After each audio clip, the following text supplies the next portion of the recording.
Hey, Trails Collective. It is Ellie here. Happy holidays to everybody. I have this very nice backdrop behind me, and I just want to say, happy holidays. And I hope everybody is feeling festive and being safe and enjoying the winter running. Tonight, I'm very excited. I have a special guest, Vinny Cappadora of Happily Running, local fun family guy around here. And this is going to be an awesome show. So without further ado, I want to thank our Patreon supporters for keeping the lights on here. And I also want to remind everybody that next week, instead of our regular live show, we're going to have a really special holiday show. It's from 7:30 till 10 p.m. on New Year's Eve. We got a bunch of awesome guests lined up. We got the Culture Crew. We got a Stump the RD. We've got some prizes. If you guys haven't checked it out on our Instagram, we're doing a photo contest. So you can get ice beard, sports bra, festive lights. Just show us what you've got and you can win some really awesome swag from our partners. So without further ado, let's get into the interview with Vinny Cappadora.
What's up? Welcome to the Trails Collective live show. How are you? I'm awesome. That's got to be one of the coolest intros I've ever seen. Thank you. Actually, after I made that, I think I showed everybody in my life. I was like, look what I made. And then the only thing I need to work on is I need to get the title page at the end. It makes no sense. It just says my name like 20 times. Best part. But I keep forgetting to do that. So that's, when I level up, that's when I'll get that done. But yeah, I like it. That's pretty rad. You should put like a Monty Python and just start putting like weird things in there, like the llama and all that. Yeah, just weird stuff. When Ian put that photo of like the ad with him in like the shorts that look like jorts and the sports bra, I was like, okay, now I know I can do whatever I want here because that's awesome.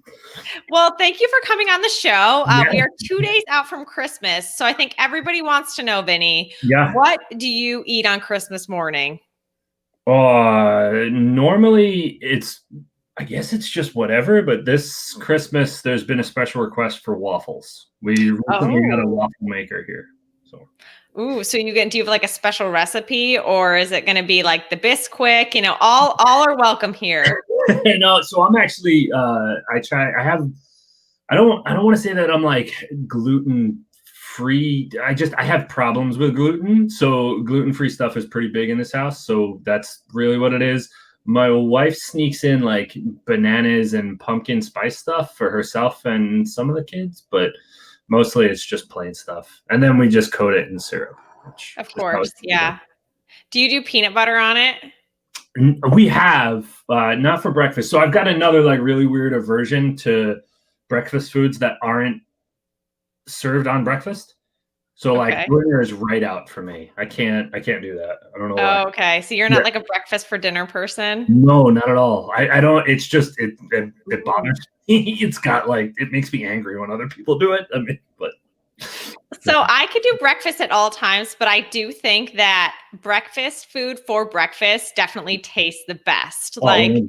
I mean, I'll eat oatmeal or whatever for dinner if I'm like feeling lazy or I Yeah. just didn't have time, but it's not as good as like that post-run bowl of oatmeal where you're like, oh Yeah. yes, this is Yeah. getting there. For sure. I mean, other than, I mean, I don't know if you did, but when I was younger, like we used to living on Long Island, the diners were like a huge thing. So if you went out partying and you were drunk, and then like 2 o'clock in the morning, you ended up having, taking a cab to one of the diners, and that's when you would eat breakfast food for sure, because pancakes and eggs and bacon, that absorbs everything. Yeah, it just soaks up all that booze. Exactly. And I mean, if you don't throw up and keep it down, it's like, it's perfect. Yeah, exactly. So growing up on Long Island, did you when you were in high school, did you start running immediately or was this something you picked up later? So my mother, when I was, I guess somewhere around like fifth or sixth grade, whatever age you are in there, my mom like took me to this test to see, I guess, what was quote unquote wrong with me. I couldn't sit still. I was getting really bad grades, and they're like, "You're definitely smarter than this." But what ended up happening is they said that I had like mild ADD. They didn't have the H back then. So she gave me a pamphlet and was like, "Hey, just pick something in here." And it was for sports. And I honestly had no idea what cross country was, but it just sounded rad. Like just the name of it just sounded cool.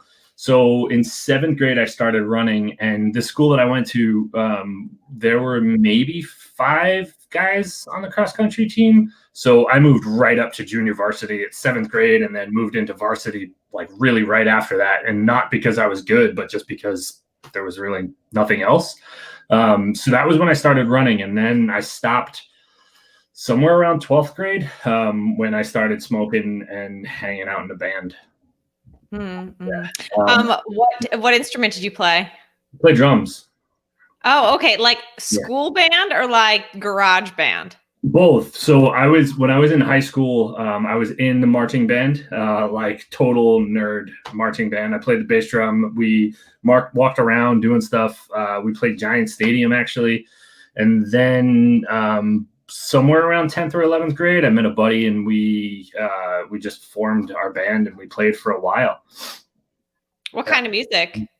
So it was kind of like, I mean, at the time it was, when like Nirvana and Pearl Jam and all that like grunge stuff was coming big. So it was like that. But we also had this aspect that we like to just kind of jam and play for a while. So we would have songs that like had no reason or right to even be like 10 or 11 minutes long, but they were, just because we would sit in the garage and just hang out. So do you still play? Because I could also like redo that whole intro, and you could do the music.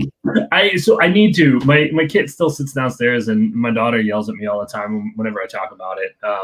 And the whole thing was like, COVID's going to get me to clean out the basement and find a spot for my drums, and it's December, and I mean, COVID's not over, so maybe, but I mean, you still got a couple more months. Like, let's talk. right? Like, let's be real here.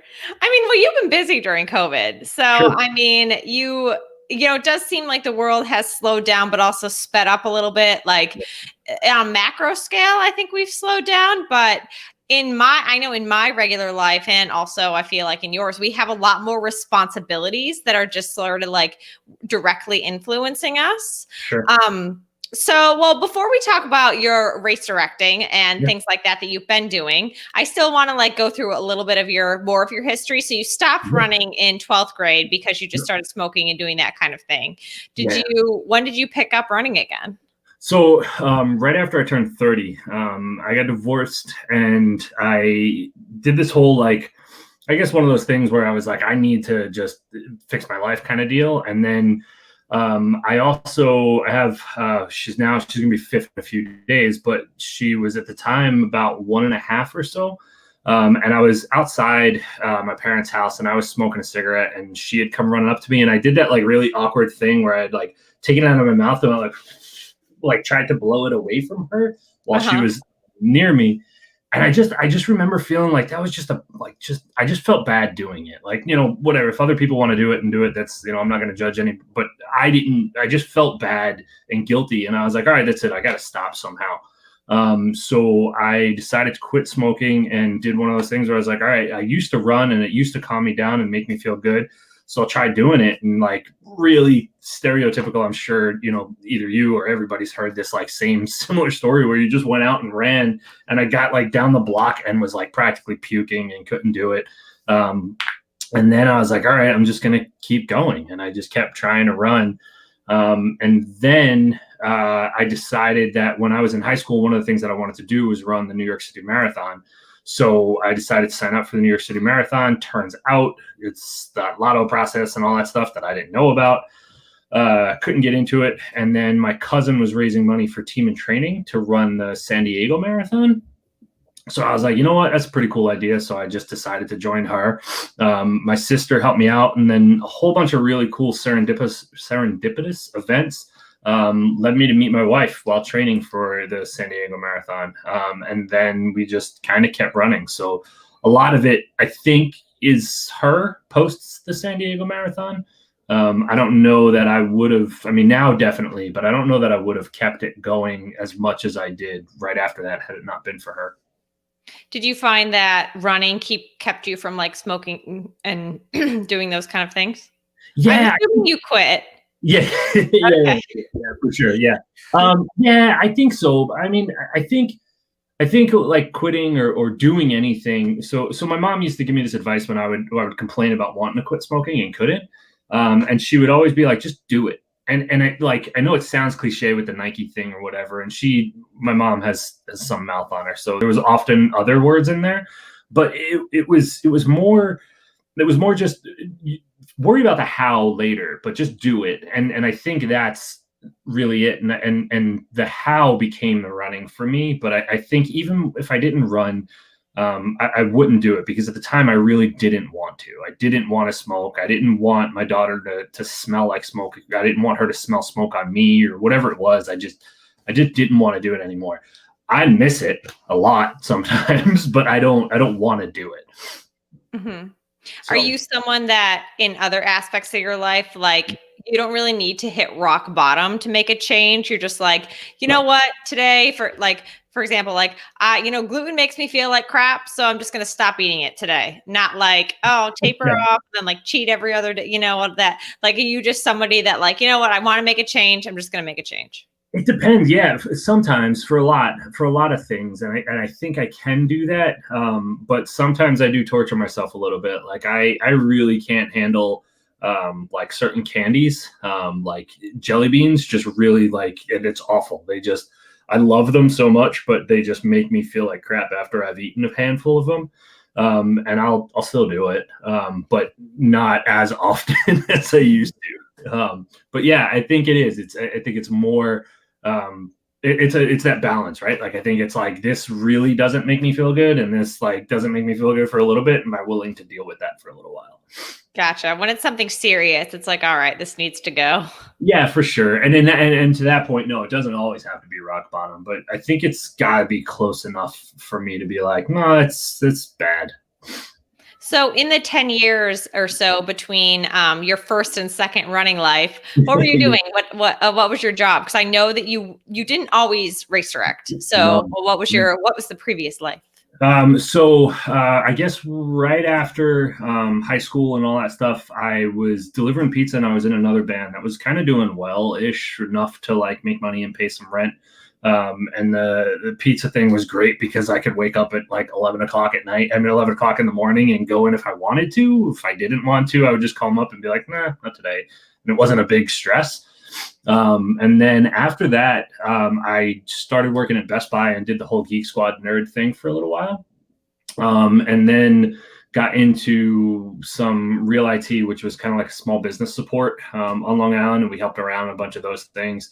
And then got laid off from there. And that was the catalyst to me starting Happily Running. And, Nicole and I putting on some events, and our first event was a fat ass. So it was a lot of nerd stuff, a lot of IT stuff, a little bit of like manual labor in certain aspects, but it was mostly IT. That makes sense. Your website looks really good, and it seems like everything seems to be flowing pretty well. So let's talk about so you met Nicole training for the San Diego Marathon. What's the story there? So were you training for in the same team, or is she your neighbor or something like that? Yeah, no. So what the way that specific event worked is the Long Island Marathon. It like it lined up to where the training was really similar to it up to a certain point. So one of those serendipitous events that I was talking about, I wanted to not run anymore. I couldn't raise the amount of money, and I was like, screw this, I'm out. And my sister just called me a big baby, and she was just like, you need to knock this off and like figure it out. So I did, and at the time that the Long Island Marathon happened, there were like 50 people on our team. And then when the Long Island Marathon happened, there were now 10 people on our team. So it was like an 18-mile run or something like that. And that's the longest that I had ever run ever at that point. And I was dogging it and I felt awful. And this woman was just running up ahead of me and I needed somebody to talk to. And I was just like, hey. And we joke about it all the time because she used to run with her mom every week. So everybody knew them as, the mom and daughter thing. And I, honest to God, was not hitting on her. I didn't even I wasn't trying. I just wanted somebody to talk to. And I was just like, hey, so you left your mom back there? And that was it. And then we just started talking. And then she was super cool and we were sitting there and I have this really big problem. I mean, it's good now. Then it kind of sucked, but I didn't know if somebody was hitting on me or not, or if they were flirting. I just didn't understand. So she ended up standing there talking to me for a little while. And I was just like, yeah, whatever. We're just talking. And then finally she was like, so are you going to give me your phone number or what? So I gave her my phone number and then we just kept talking for a while and we kept running together. And then it was kind of like at one point it was like, are we dating now or not? And so it was pretty rad. Does the run count as a date? Because it could. I don't know. We did. We made it. So we were, and it was, I don't know, I guess to me, it was great. And I was actually just talking about this today to a friend that I think it breaks down a lot of those barriers, right? Sure. You're going rockets, you're burping, you look like garbage for what you think you are. But I mean, some of the greatest, quote unquote dates that her and I had and still try to have in between kids and stuff is that you're running, there's no distractions, there's no anything else. It's rad to just sit and talk to somebody. Oh, sure. It's like courting a little bit, I mean, for those of us that aren't super good with the dating apps or just think that's really weird, at least if we find somebody that enjoys our passion, and then it's not working out if you're like, oh, I don't want to listen to this guy today. Exactly. Yeah, and you get to know somebody real quick, right? You're spending an hour with them and it's an hour of we're either talking or we're not. You have distractions elsewhere and you're not drinking or whatever. So there's other things that are there. I don't know. I think it is great. Sure. So how long have you guys been together now? Oh, 2000. That was in 2009. So 11 years. And then how many kids do you have together? We have 2 together. Because your daughters are the cutest things when you bring them to that track and your little girl is running and everybody's like, oh my gosh, this little thing is just, it's precious. Yeah, they're awesome. They're pretty rad and they love it. They love all that stuff. I mean, they know it. The only thing that they don't like about it is me not being home as much as I wasn't. So they're reaping the benefits of COVID at the moment because Dad's been home since March. I think I've been gone. If you put the amount of times that I've been gone now, it's been a combined total of 10 days, if that, since March, which I would go away for half a month at a time. So for races? Yeah. So I guess to go back to getting into it, I started volunteering for Bear Mountain to course mark there. And that was when I was running a bunch, but I also really didn't have a lot of money. So I was like, well, at least I'll get to go run the course and I'll just also, course mark or sweep. I think I did at first. And I did that. And the guy that I met there, this guy, Dan, he and I, kind of hit it off and we, started talking. He asked me to come help at some other races. I started working for him at some other races.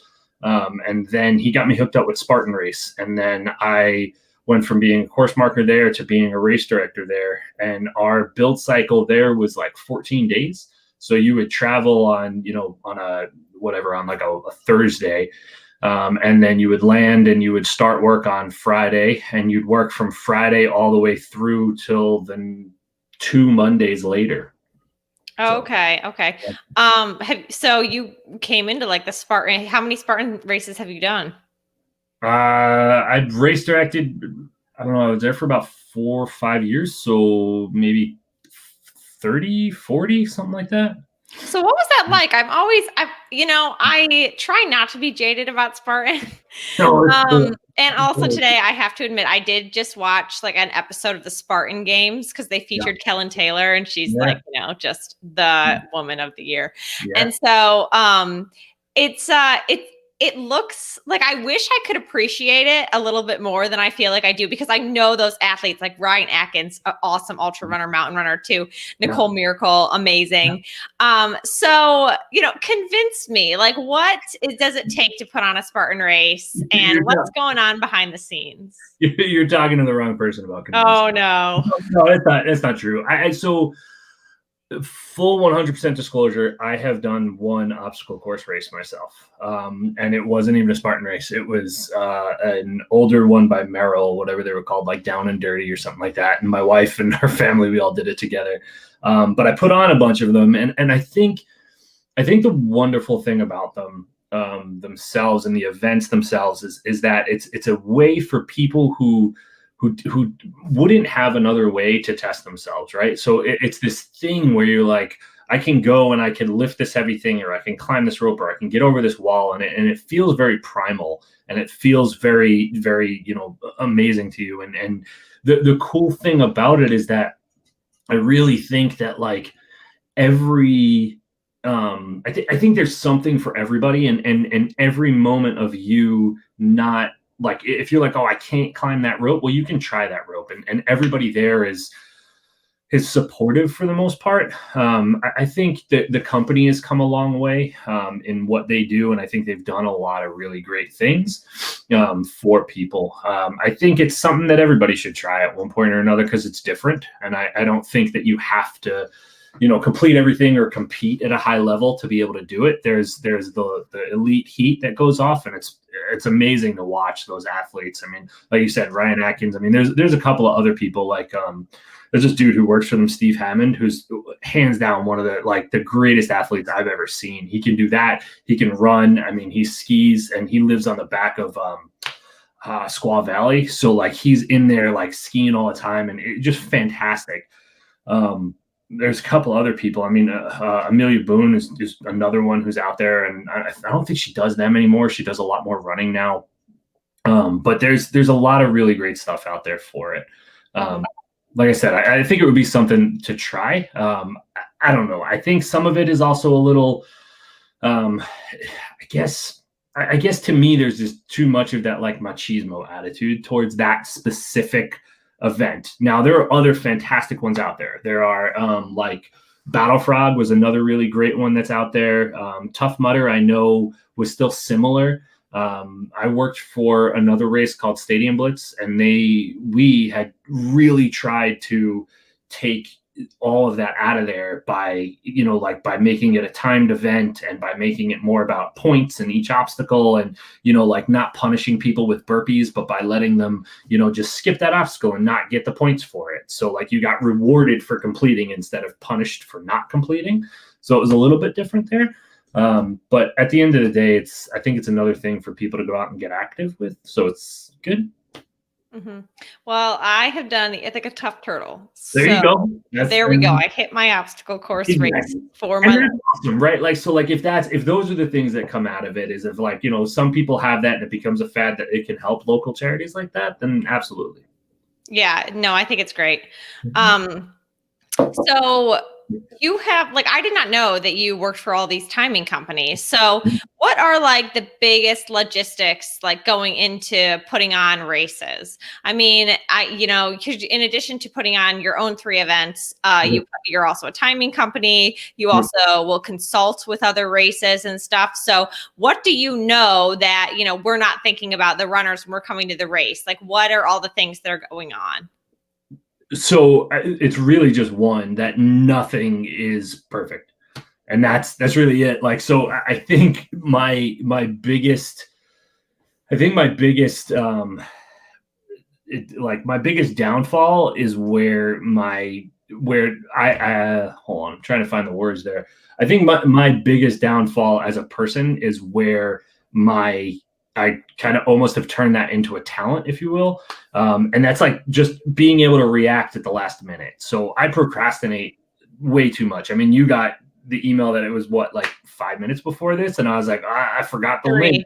Yeah, right. Like I should have been ready earlier, and I wasn't. But I can succeed a lot of times in there, and I've done that for all my life. And I think that's really what comes down to a lot of race directing, is that you being able to keep a level head in some seriously weird moments, and being able to be like, all right, well, that's just wrong now, and now I've got to figure it out, right? Because it's not like a deadline for production, or it's not like a deadline or something that's going to show up. Like for instance, I bought something on Kickstarter, and I keep getting an email that like production slowed down and this thing isn't working right, so we're going to fix it. And that's fine because they can keep pushing that deadline. But when you have a race, folks are showing up there at 6 o'clock in the morning, whether you like it or not. Like you can't push that date back. So you've got to sort things out fast, and you've got to figure that out. So there's always something that you're just behind on. There's always something that just isn't there. And it's being able to keep a level head and still be able to deliver a solid product. What's like an example in one of your races, or something you've seen maybe at Spartan or something, where something went wrong, or, something broke at the last minute, or, you really had to like scramble and make it work? So, I mean, I'm sure there are moments that that have happened to me, but one of them is a great example of like, I'm not going to blow up who it was, but we were at an event, and we forgot to get breakfast for the crew on race day. And that's kind of like a big job. You've got 25 people out there or more who are like, they get up at 3 o'clock in the morning and they're heading to the event. And you just don't know where it's going to go. And we were driving there, and it was just like, oh, hey, what's for breakfast? He's like, oh, no. So instead, what he ended up doing was having our production assistant go out and get a whole bunch of to-go breakfasts from Dunkin' Donuts. And then when we got on site, he was like, hey, everybody, breakfast is on its way. Go get in place. Get everything you need situated. By the time you're situated, before first heat goes off, breakfast will be delivered to you. And it became a thing. It became a thing after that people were like, what? And now they wanted breakfast delivered to them at every race day because it was kind of cool and it worked awesome. And it was just one of those moments where like it could have turned into a problem. It could have turned into a real big issue, and it didn't. It was just like, oh, hey, that's it. We got this. And it became perfect. Yeah, I remember at Cayuga Trails in 2019, I was like the bagel and coffee person because, and I remember when I got there, and you're just if you bring the food, you're the most popular person. Absolutely. Yep.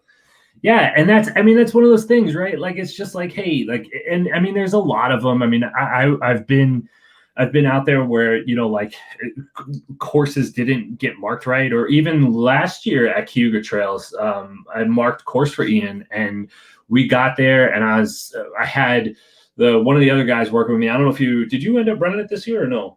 No.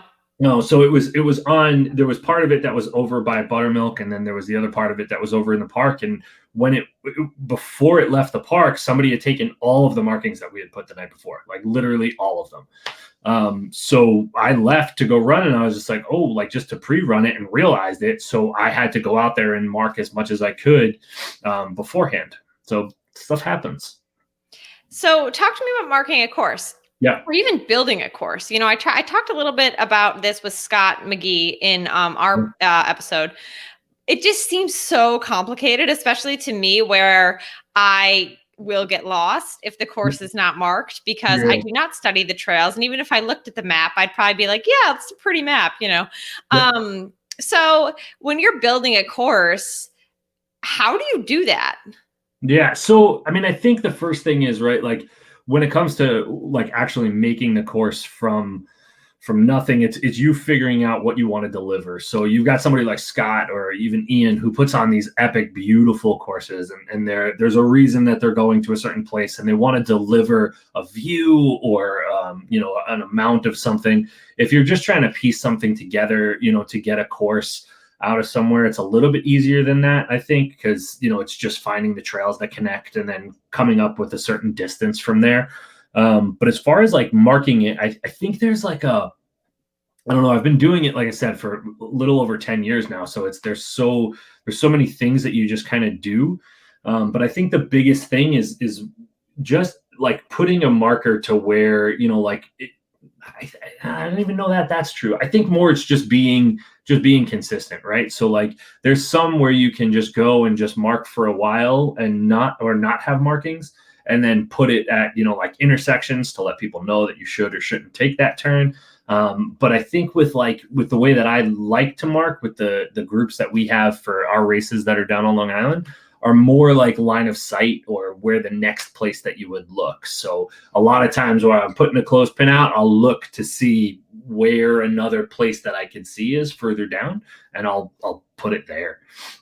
With a race that's like something like 100K or 100-mile, do you mark the whole course? Like if you like at Bear Mountain, that's 100-miler, right? It's 50 miles, but there were, I'd have to ask for sure, but there were well over 50 miles of course for sure. Because so Bear Mountain, any of the North Face races that I've worked are actually really complicated to mark because there's multiple colors. I forget how many colors there are, but they do a 50-mile, they do a 50K, they do a marathon, they do a half marathon, and then they do like a 10K and a 5K, and each one of those have different colors. So you've got to have different color ribbon on you at all times if you're marking whatever it is, and then you got to mark it and put it up there. It's pretty annoying. It's quite the day. It is, yeah. But I mean, but that's the other thing. Like, I got paid to go hang out in the woods. Like, I mean, that's true, right? Like, I mean, you sit on. I mean, and then there's other things that think about it too, right? Like, you're out there and you're, like, I mean, we had to put like an extra hour or so on our feet, me and this dude, because we were coming down one of the trails, and as we're coming down the trails, we saw 6 bear cross the trail, and they stopped kind of like right where we needed to go. So we decided we were just going to go around them. They're like, hey, it's our mountain. Yeah, we were like, no, we're cool. So yeah, so I mean, I really think it's just, I mean, to me, it's being out there and doing, it's more talking to the folks or doing what you need to do for the specific audience that you have, right? So like we cater to our event Tesla on Long Island, the Tesla Hertz. We care more, and not care more, but we cater more to first timers, to older people, because of our cutoffs are like super ridiculously long. So it's more we do that to make sure that anybody's can go. You run a course that's a little bit more difficult, that you end up getting a lot more a lot more vet people, I guess, or people who've been running a lot longer. They tend to know what to look for. But then you get somebody like Mike Wardian who gets lost no matter what. So I think it's what you decide to deliver. So it seems like this, like race directing and, your parent, it takes a lot of time. You ran your first ultra in 2011, which I'm assuming you had less children then. Yeah. So where was the jump from your first marathon to doing ultras? Was this something that Nicole did as well? No. So she had never run. We had talked about, she had run a marathon. She had run a few marathons, I think like 6 or 7 or something, when we had met. And then after we decided that we were going to, stay together and all that, we had kind of decided we were going to run the 50 states. So we were going to do a marathon in every state.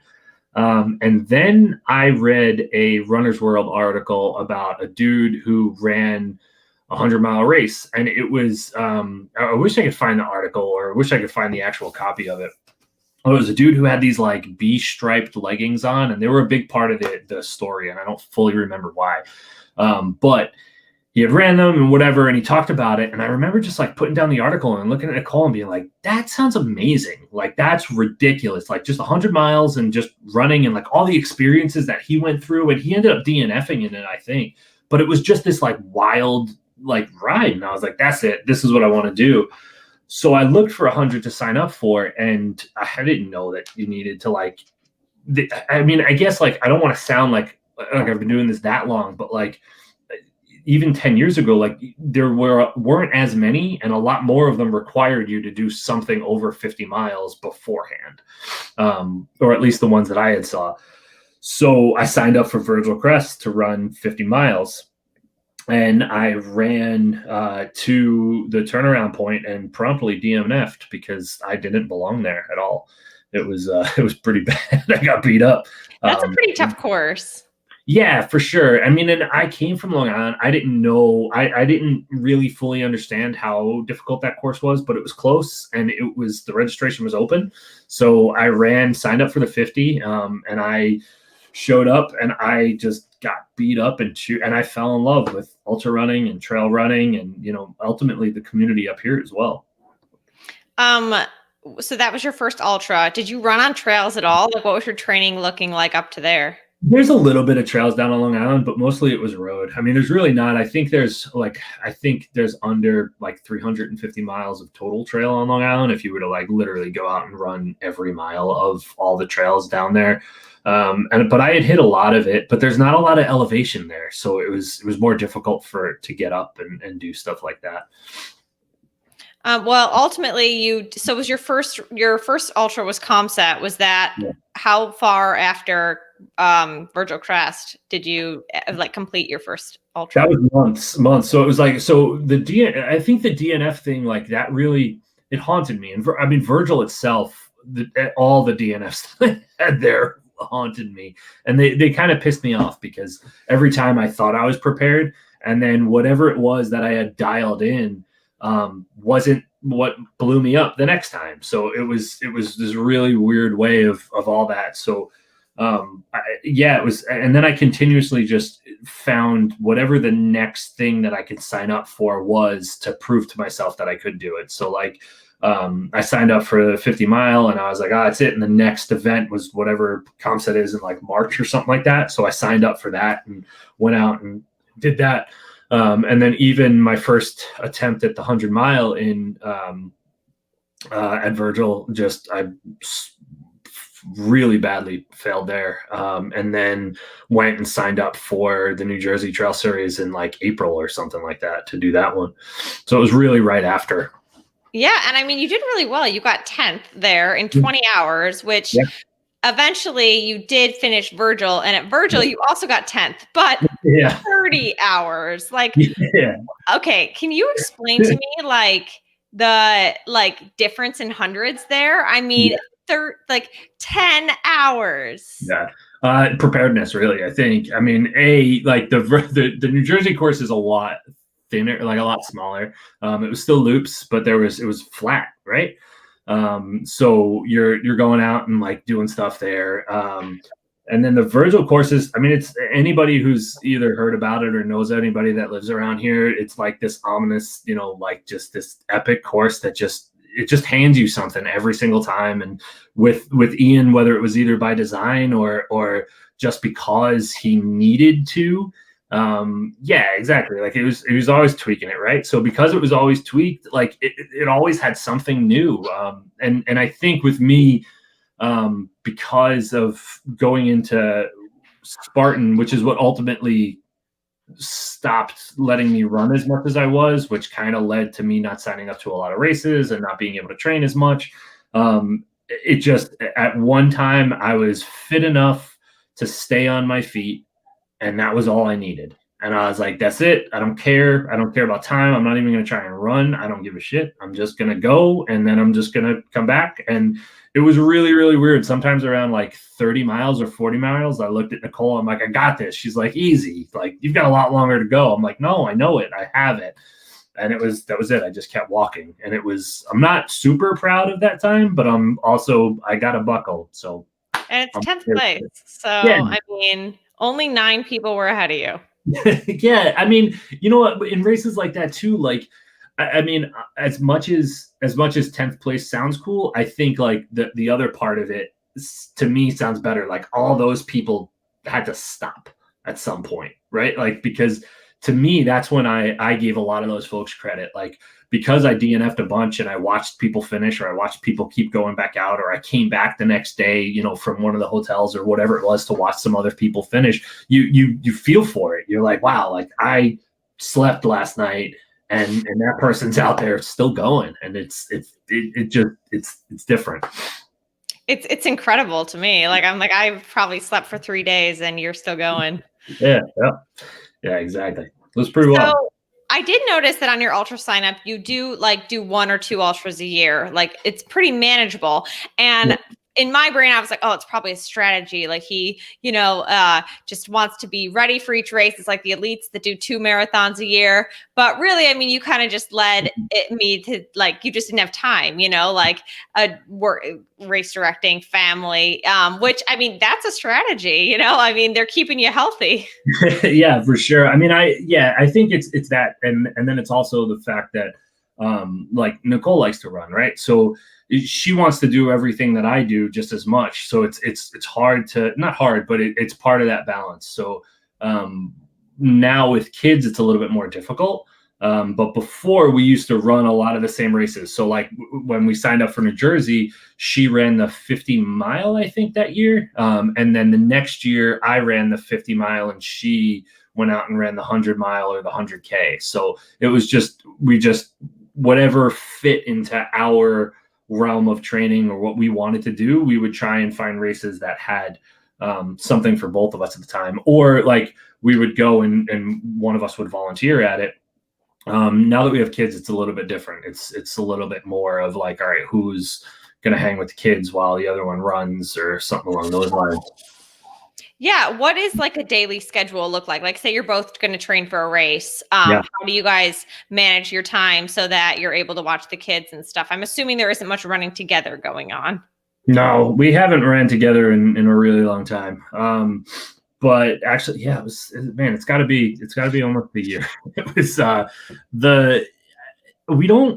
we suck, honestly, at like real training schedules and stuff like that. I think we could probably do a lot better at that, but I think really we'll like wake up in the morning and whoever wakes up first will be the one that goes, or we'll kind of talk about the week early on in the week and be like, hey, these are my like broad goals. Like I want to kind of run long here and I want to go out these kind of days, and then we'll talk about it. Like if it gets to the point to where one of us, haven't ran in like 2 days, it'll be like, yo, I'm getting up and running early tomorrow. I don't care what you're doing. Yeah. I always think that, there would be like a scientific schedule or something, but even when I was talking to Rich, he's like, I sort of run when Jude naps. Yeah. I mean, that's the thing, right? Like, I mean, it's like kids just do that. And like, I think there's like, at some point it happens to every parent. Like you're like, I got this. This is easy. They're sleeping. They're doing this. And then all of a sudden the kid is just like, nope, no, that's different now. And it just continues to happen. And you just realize that now you're just kind of just doing whatever and you make it work. And I mean, and there's some really great things. I mean, with kids, like I used to say it all the time that like some of the best recovery attitude that I have is because your kids don't let you recover the way you think you want to, right? Like you want to stay in bed a little bit later or put your feet up when you watch TV, and your kids are like, no, can you carry me to bed and carry me up the stairs? And like, you just run a whole bunch and then your kid's saying it and you're like, yeah, sure. And you try it and you wobble upstairs and it's kind of weird, but it pushes you to do things that I think maybe you just wouldn't push yourself to do. Yeah. Katie Arnold, who won Leadville, I don't know if it was last year or the year before, she just came out with a book called Running Home. And she talks about also making her life was kind of like training. And you mentioned scrubbing courses and marking. And I mean, you've gotten some pretty serious mileage from doing that. I mean, parenting and doing all the things that you do for the races that you're training for, that's training. Yeah, 100%. I mean, and I think like it was in that, I think I let myself have that or understand it, or at least accept it, right? If when I saw Unbreakable and Jeff Rose, he talks about that, like working all day and then going out for a run afterward. And I was like, oh man, that's kind of, yeah, that you do. Like you spend 10 hours on your feet and then you go run afterward. You might not be able to put in 20 miles, but if you put in 12 after, a 10-hour day walking around all day long doing stuff, your legs are pretty tired. It might be equivalent to a 20-mile run or, maybe, even more. So I think it is. I think it's just different, and looking at different ways to train and different ways to accept that stuff. Yeah, they say like after a woman gets pregnant and has a kid, then like, sometimes it's like a performance boost, but I think that she's just so tired. Her body's just like, when I'm finally ready to race, I am ready. Yeah. I mean, Nicole, I don't know. She ran all the way up until the doctor. I think it was like 2 weeks before the doctor was just like, hey, you have to stop. And whatever was going on, it was kind of like just not good.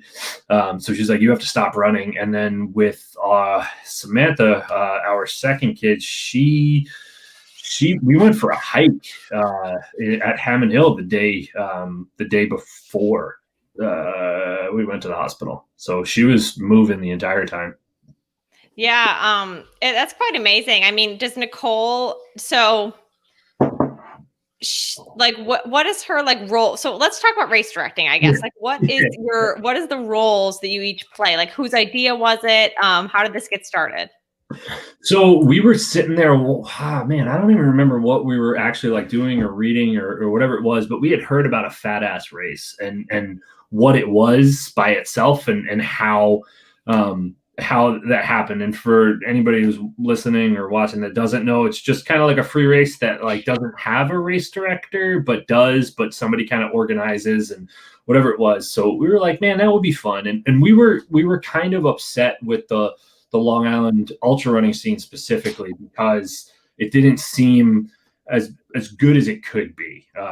And we had come up and run stuff like, the New Jersey Trail Series and, Finger Lakes. We had run Finger Lakes 50 at that point, I think. We had run the Monster Marathon. We had run some of Ian's races. So, like, we had seen other things. We had run the Dirty German.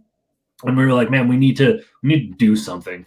So we did it, and it was great, and it was a lot of fun. And that was really that was our first event that we put on. And then we were like, man, we could do this for real. Like we could definitely get into this. And I don't think we have roles. I mean, if you talk to Nicole, she'll probably say that I do a lot of it.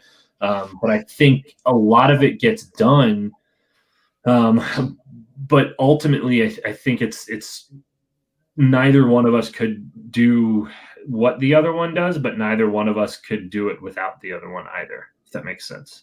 No, that totally does. I mean, behind the face of everything, there's always somebody else, man or woman, whatever. And I think it's really cool that you guys have this partnership. You sort of met through running, like supported each other through running, and then decided, we can really build something here. And Happily Running it's really great. You guys have 3 races. So let's talk about this past year, how it's been. Relatively new race directing company. I mean, not sort of. And, in March, the world shuts down. And I know you guys did a lot of virtual stuff, which was really cool and very supportive. But then eventually you started putting races on in person. So talk about that decision. Yeah, so it was really hard, honestly. So we had to postpone our April event to, I think it was like September or something like that, and we had still gotten all the approvals from it. And talking to a few people who are in the medical field, none that are none that are that are like virus experts, but most that had some sort of understanding of all that stuff. We had kind of talked to them a little bit, and we kind of felt comfortable putting on our event. The only thing that we didn't feel comfortable with was putting people on a bus from one side to the other of Long Island, because it's a point to point. And then we were going to try and put it on, and because it was a point to point, we felt like we could stagger the starts, we could keep people away from each other, we could do enough, we could scale down the aid stations or not put aid stations out. And we had thought through all that stuff, and then a really bad storm came through Long Island and just made some of the parks that we utilize inaccessible. So we had to postpone that event till next year. And then the decision to put on the other race that I'm a part of. So I'm also a part of Laurel Highlands Ultra, which Nicole technically isn't, because it's more of a partnership with two other guys from Red Point Productions. But still, I mean, Nicole's just as much as part of anything as she is with me. So she's kind of part of that via proxy, but whatever. So we ended up, we took a lot of that advice and took a lot of that stuff, and we leaned heavy on some other people, and we were able to solve the bus thing by just increasing the bus capacity. And that was pretty good. And then we did the same thing with our Tesla race. We had put that one on after talking to folks, and the area that we put that on in, there was enough spots to keep people fairly distant from each other. What we did do was in all the races, we said there was no crew allowed. There were limited pacers available. We changed some of the times. We did all that stuff. But I mean, at the end of the day, I think it was just, we reduced capacity enough to feel good that we could provide a safe space for that amount of people to do something that either they felt they were comfortable doing or we felt we were comfortable letting them do. So I think the big issue people have had, and I mean, I've thought about it as well, is like there aren't really any rules. Right. Like our government, there isn't a governing body telling you this is exactly what to do and Yeah. this is how you can have your race. If this, I mean, we've had, obviously we're taking our instructions from Governor Cuomo. And I think that you guys did a good job with just like taking those instructions and staying within them. But I think the problem remains like that there isn't like an overarching thing that we might have needed for this pandemic. I mean, hopefully that by June, summer, it'll be a little bit different. But, so what were like some of the things that you specifically did that like aligned with the governmental regulations? Yeah. So, well, one of them was the wave starts, right? So, I think one of the easy things to do is that if you have 100 people, you just stay there longer, right? So you make your start longer. You make your start, your start times, just stretch them out. So you can have 5 people go off at a time. You can have 10 people, whatever the space is comfortable enough with you for. I think that's pretty big. I think one of the key components, honestly, is judging your audience too. So a lot of racers kind of want to go out and do that stuff, but more importantly, I think the volunteers are really what not what counts, but like those are the ones that we had to kind of like listen to and talk to and then feel out. So my father-in-law runs one of the aid stations at any of our events he's showed up to because he just loves being a part of them. But he had recently had a stroke. He had recently had not a stroke, but he had something up with his heart. So we didn't want him to be there, and he didn't really feel comfortable being there. So we had to kind of, figure that out with some other volunteers, but moreover, just talk to them about, like what they were comfortable doing, what they weren't comfortable doing, and then just not letting them do it. But then, so like for Tesla, what we did is we put up a menu. So we had a whiteboard, like, I don't know, maybe like 50 to 100 feet before the aid station. And you passed it and you're like, all right, cool. That's what's going to be at the aid station. So you had that time to think about it. And then when you got to the aid station, you're like, oh, can I have a peanut butter and jelly sandwich, some of those candies, and then some of this. Most everything that we had was single serve. It cost us a decent amount more money. So instead of like making peanut butter and jelly sandwiches, we had Uncrustables out. And then we were a little bit more conscious of, things like that. After that, there's not much else that you can do. One of the things that we did is we tried to mimic some contact tracing.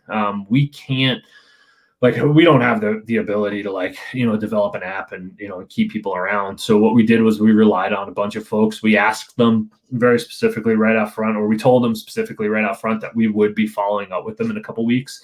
And we followed up with everybody, I think 10 to 14 days later, maybe 14 days around that. And we asked them all, told them that it was fully confidential. We weren't going to say anything. We weren't going to do anything until we talked to them and do all that stuff. And, everybody said that they didn't get any either COVID symptoms or they didn't, have to get tested. And so in addition to running your own races, though, you also timed for a couple of races. And so you've seen a lot. And so, like, be honest though, like, how do you think runners are doing? How are we responding to the restrictions that Yeah. are being placed on us? Like, what have you seen? I mean, we all like to believe that runners are these selfless people, but I mean, we all, it's hard. You know what I mean? Yeah, no, for sure. And I think at the end of the day, things are going well-ish. But I think really like it's I mean, so two things, right? Like runners are just an abstract of the community. So if your community is when it comes to that type of stuff, then that's what your runners are going to be like. And I think there's an appreciation that's from a lot of the runners that have been around for a long time, because you as a runner, like yourself or me or any of us who've been doing it a while, miss it, right? Like I miss running, I miss events, I miss that stuff, but are really really really you're really you're appreciative if an event happens. So you don't care if somebody says like, "Hey, pull up a mask when you roll into an aid station." You're like, "Yeah, sure, that's cool. I'm just grateful that I'm out here right now." Right? If somebody says they have to take your temperature, but I think there's always a couple of like rough spots and people are kind of pissed. I think it's really up to the race director and the organizers to really push it. On to people, and I think if you don't see it out of them, if you don't see them doing it, if you don't see it being a culture, if they're not pushing it every time that they put up an email, like for Laurel Highlands we had mask up signs before every aid station. So you had a couple of them that you would roll into and you saw it. There was a sign that just said, "Put your mask up." And it's not that big of a deal, but the more you see that, and like that cost us maybe $4, like to do that. So I think it's up to the race director ultimately to push that stuff on people. Yeah, and I mean, from what I've heard, and from what you said, it seems like you guys have done a pretty good job. I think the struggles that come up is more the controversies that more arise is like when people are traveling for races, like, "Oh, that's so cool to, oh wait, what, you cross the country, okay." Yeah, um, I think the other thing, just to go back to that, I think some of the issues that I've seen more are in the shorter races, right? So like in the 5Ks and stuff like that, because those are folks that are just out there like trying to run or trying to do stuff, and maybe they're newer runners or maybe they've been around. So I think that's where that stuff is as well. where do you see the future of running? Like, do you think that this pandemic has helped or hindered participation in running? That's solid. I don't. I think it's helped it, but marginally. I think the bigger thing to me is going to be races that come out of it, right? So like just like talking about like Spartan or New York City, or like the New York City Marathon, or the Rock and Roll marathons, or even Ironman. Like I don't know how they're going to come out of this. Like we're not going to be able to have thousands of people next year. It's just not going to happen. Happily Running will be fine next year because we can put on an event with 100 people, and that's fine. And it won't be as productive for us, but like if we make a few bucks less, it's not that big of a deal for us. But when you talk about those big events like that, they need to make that stuff. So I think smaller event companies are going to see a boom. Because I think they're the ones who are going to be able to hang on for a little while. I don't think that those bigger companies are going to be around for as long. Yeah, I just don't think they're going to be. I'm curious to see what's going to happen to them next year. Yeah, I'm not really sure. I mean, personally, like I I like smaller races because I get a lot of like anxiety being surrounded by billions of people. Same. So now I know I was just preparing myself for a pandemic. Same. I'm not gonna lie. I have like space bubble issues. I don't like, and I've kind of enjoyed it. And I'm going to be honest, I am not sad that there will not be, hopefully never again, a commutable of M&Ms. Keep the fun size packs, everybody. Let's come on. That's what they're there for. There you go. That's it. Well, Vinny, this has been a great, enlightening conversation. Mhm. As someone who's set up a lot of aid stations in his day, we're gonna end this 2 days before Christmas show with a good old game that I like to that I like to play called Ideal Aid Station. Yeah. All right, so you're rolling up to Virgil Crest 50 miler. Yeah. You are either like, I'm gonna finish or I'm gonna drop out right now. But this aid station is going to like revamp. It's Yeah. going to have everything you need to finish that race. Okay. So, Yep. favorite sweet snack? So it would have to be M&Ms. M&Ms. Yeah. I mean, That like they're just ultimately always they don't do well on my stomach, but they're fantastic. They've got like the perfect amount of chocolate and the perfect amount of candy for me. So do you eat that stuff in a race even if you know it's not good for your stomach? No, I try not to. It depends. Like if I'm like I don't drink soda outside of like some like Ithaca beer soda, but like that's really it. And I will totally towards the end of an event, I'll totally down some like Mountain Dew. For Oh sure. yeah. Yeah. But no, I try not to. I've tried, and I think with that though, I think recently more and more aid stations have gotten better and better at providing stuff that isn't garbage. Yes, that's true. There's a lot of good stuff out there now. The organic M&Ms. Amazing. Favorite salty snack? Does bacon count? Bacon, sure. Yeah. Or well, I mean, we can go with Pringles too. Oh yeah, chips. Yeah. Pringles, bacon flavored Pringles. Pringles, like Lay's or something like that. I can't handle, but Pringles are good. Yeah, I recently just found out from watching John Oliver that they're not even potato chips. They have to be called potato crisps.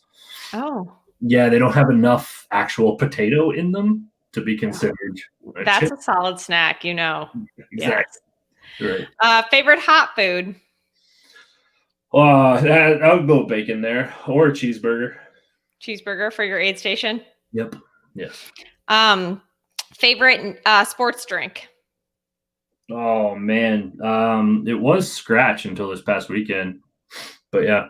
What happened this past weekend? Well, I ran a bunch overnight 2 nights ago, and my stomach just was not doing well. And for a solid like 6 hours, my stomach was just not right. And I don't know if it was the Scratch, but like I don't know if you ever like drank when you were younger and like that whatever it was that you drank too much of that made you throw up, like that thing sticks, or like even if you like get food poisoning or something, like I still can't eat broccoli because sour cream for me. Yeah, exactly. Right. So that was what. So right now, just the thought of Scratch is just not flying well with me, but it's usually Scratch. Favorite non-sports drink? Coffee. Coffee, yeah. Like cold brew at the aid station or hot coffee?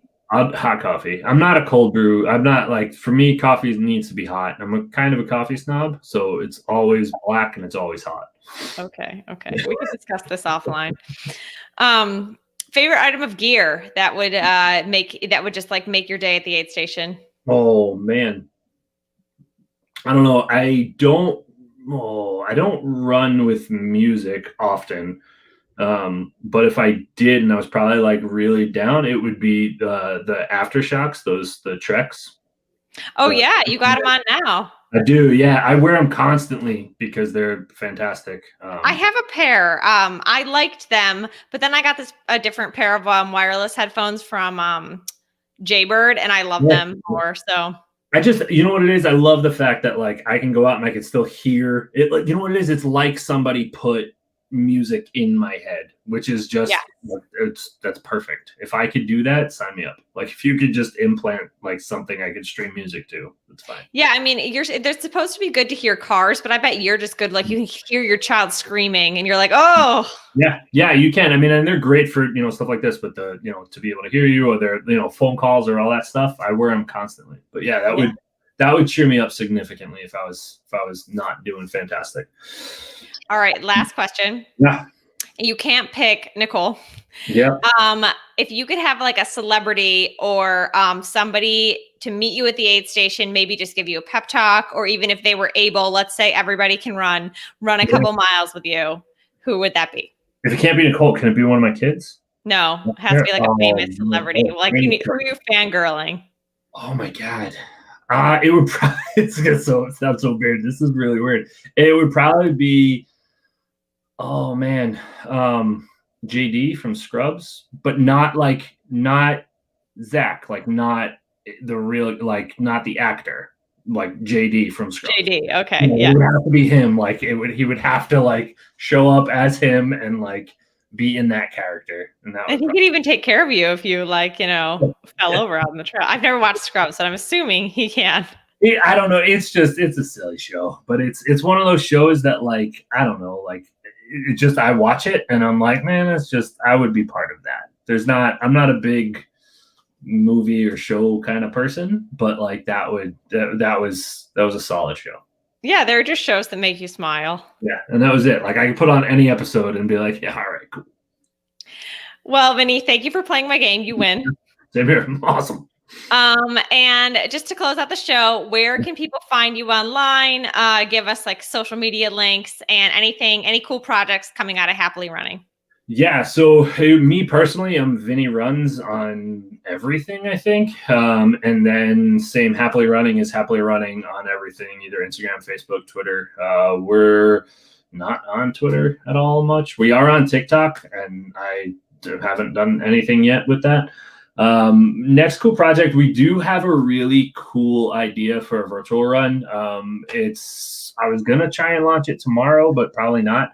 I can tell you about it, which is kind of cool. It's a monolith mile, which we're gonna print out or send you a monolith, a little small one, and you can take it with you on your run and take a cool picture of it. And the whole idea is that it's going to be more of like just show us a cool place that you like to run, not a speed thing, not a distance thing, not a vertical thing, not a time thing. Just show it, and we'll have prizes and stuff that'll give out for cooler or most liked places. Oh, that sounds awesome. Yeah, it's pretty rad. Everybody sign up for that. That sounds cool. Exactly. I need to make like a business case for the 3D printer that I got. So that was it. That's really cool. Yeah, for sure. Well, thanks again for coming on, Vinny, and have a happy holiday. And I hope you're going to tune into the holiday show next week. It'll be great. I will. And I will see you on the interwebs. Thanks. See you later. You too. Well, that's going to be our show for tonight, everybody. Thank you to Vinny for answering all of my questions. What a wonderful guy. And don't forget about our holiday show that's going to be airing next Thursday, the 31st. We're going to have a lot of awesome guests. We're going to do a lot of fun things. There's going to be a baking competition too. I don't know if I get to taste test that, but it'll be cool. Again, thanks to our Patreon supporters, and have a happy and safe holiday, everybody. And have a good night.